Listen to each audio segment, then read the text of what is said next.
So the Dallas Mavericks started off this season rolling, and many people didn't expect this at all. Behind amazing play from Luka Doncic, this Mavericks team was only a couple pieces away from being a serious threat, and now with guys like Kyrie Irving on the squad, it really elevates this team to a whole nother level. Now, did Kyrie get off to the hottest start this season? Nah, not at all. He opened the season up with some struggles, but after finding his footing and flow within the offense, Irving has ramped it up and is torturing defenses with his amazing play.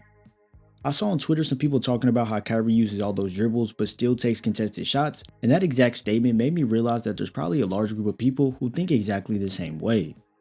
When you're a player of Kyrie's caliber, it's not always about getting open, it's simply about getting to your spots on the floor, because at this point the contest doesn't even matter as Kyrie is so locked in and can knock it down regardless. In particular, it was this play versus Dennis Schroeder where people had a problem with it, but when you realize Kyrie snatched back to simply set up Schroeder for the push to the rack, and knowing he wants to get back to his left side, he crosses back over, and then bouncing in after the dribble, he gets exactly where he wants on the floor and banks this perfectly off the window. See what I mean? Highly unbothered and majorly confident.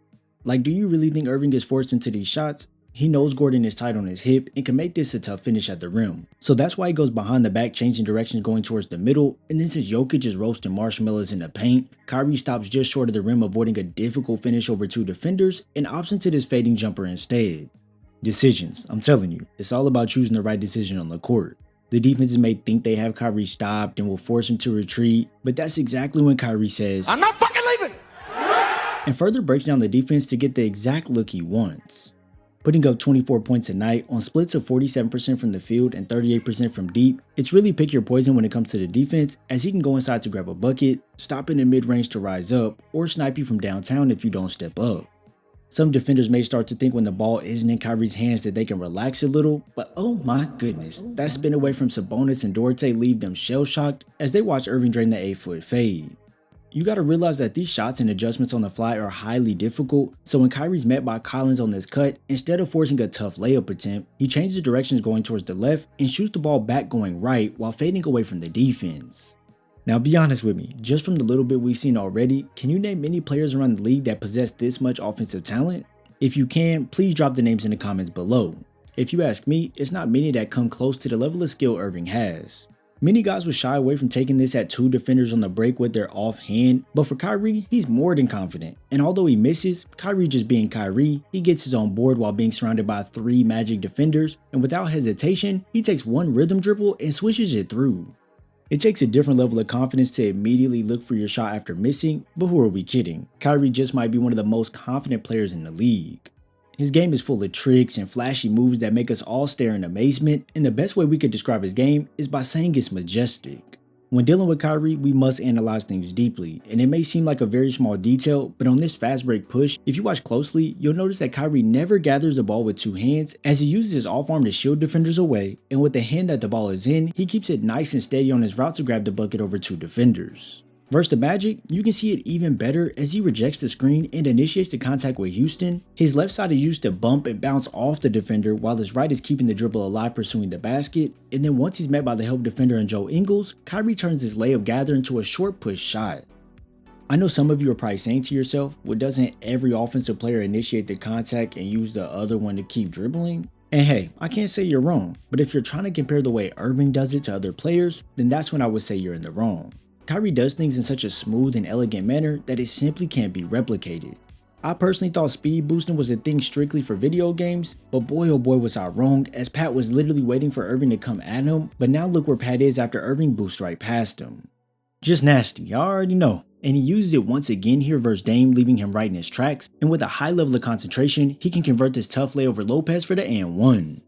I once stated in a previous video over Irving that it seems like it's hard for him to get those foul calls simply because of how well he can control his body and finish the bucket, but honestly, he probably gets fouled amongst the most in the league.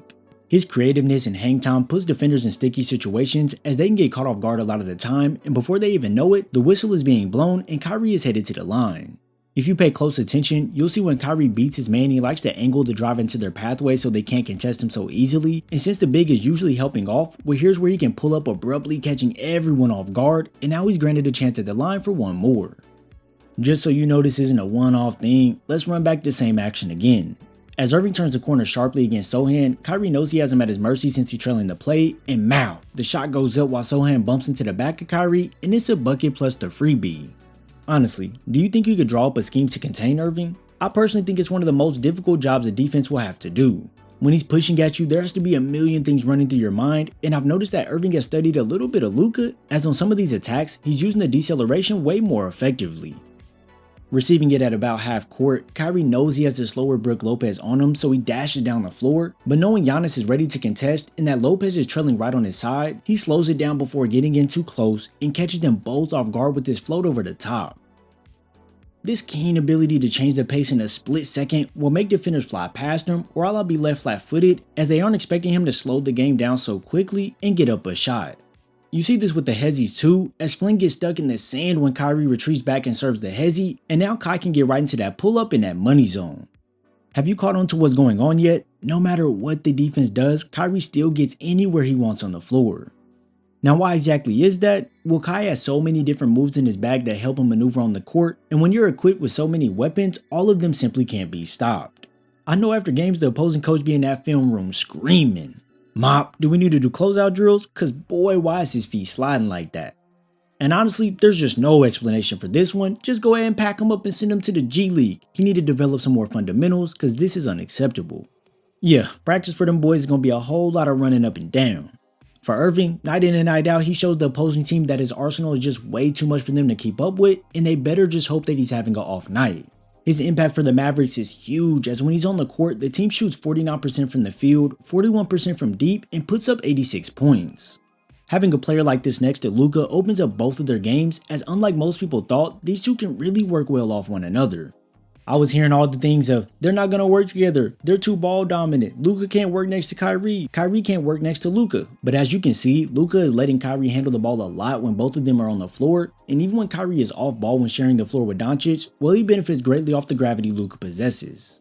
Since Luka can shred the defense with his offensive scoring as well, this makes defenders lock in on him heavy, but this is something you can't do, nor can you help off on Kyrie Irving, because Luka will make sure to find him when this happens, and bada bing, it's money team. 2 scorers, 2 highly motivated guys, and 2 game changers. Can they get it done with this squad they have put together, or will they need more? If you enjoyed this video, make sure you drop a like before heading over to watch this Luka Doncic game breakdown. I thank you all for your support, and I'll see you in the next video.